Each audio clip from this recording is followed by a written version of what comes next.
जिन्ने भी वोटर ने सपोर्टर ने मेरी गल सुन लो कान खोल के।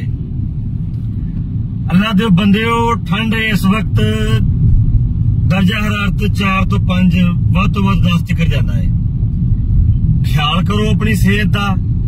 संग पाने जे और जेडे बंदे ने तुसी नारे मारदे हो उन्हें 15,000 रुपए का गर्म सूट पाया है, 15-16,000 रुपए की 20,000 की उत्ते जैकेट पाई है लारनसपुर की, 30,000 की बल्कि 35,000 की उत्ते चारकोल की उन्हें टोपी सिर ते पाई है, वह भी कम से कम 5,000 की। गल च उन्हें ब्रांडेड मफरल पाया है कम से कम 5 तो 10,000 रुपए का। पैरां च उन्हें इटालियन लैदर की जुत्ती पाई है कम से कम 1.5 लाख रुपये की। गड्डी है उहदे थल्ले 3 करोड़ रुपये की। हीटर जो निकलता है गर्म लिबास है। वोटा मंगदा फिरदा है इकतदार वास्ते। अगले जाना असैम्बली च, अगले लानियां एडियां वड्डियां दिहाड़ियां ते तुसी तुहाडे बाल तुसी नारे मारन आए हो। तुहाडे घर प्याज कोई नहीं, मिर्चा कोई नहीं, अदरक कोई नहीं, लसन कोई नहीं, दाल कोई नहीं, आटा कोई नहीं ते बेबे तुहाडी तुहानूं बददुआ दिंदी पई है, गालां कढदी पई है कि उंतरा गया नारे मारन।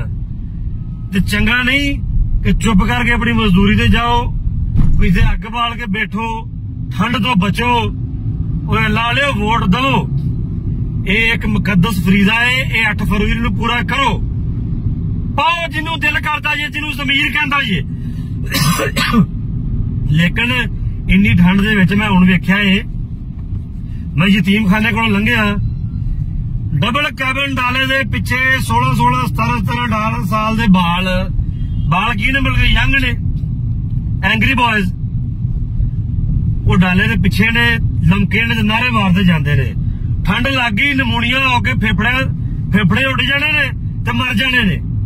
ते बेबे ने वैन पाने ने, ते जो वैन पाने ने ते ओ जिंदी मैं अगे गल की है, जो एडे वड्डे डाले में जिन्हें इन्ना गर्म लिबास पाया, जेब में ड्राई फ्रूट भी ने, और जेब में ड्राई फ्रूट भी उन्हें पाए ने, जिथे अगर पिछे वेख के चलो जी ड्राई फ्रूट भी खांदा है, वो पूरा गर्म है।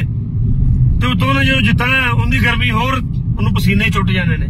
ते खुदा दा नां जे अपने सेहत का भी ख्याल रखो, अपने मां बाप का ख्याल करो, जेडे शादीशुदा बच्चे वाले ने अपने बच्चों का ख्याल करो। ते इन्नी ठंड दे विच लगड़ बगड़ ना बनो। ये जिन्ना साइयां अपना कोशिशां कर रहे ने ना अपनी इकतदार वास्ते, उन्हां दी पूरियां होण या ना होण तुहाडा मतलब नहीं। तुसीं 8 फरवरी नूं वोट देवो ते छापर बनने की कोशिश ना करो, एवें ठंड दे विच लगे जावोगे। बंदे दे पुत्तर बनो।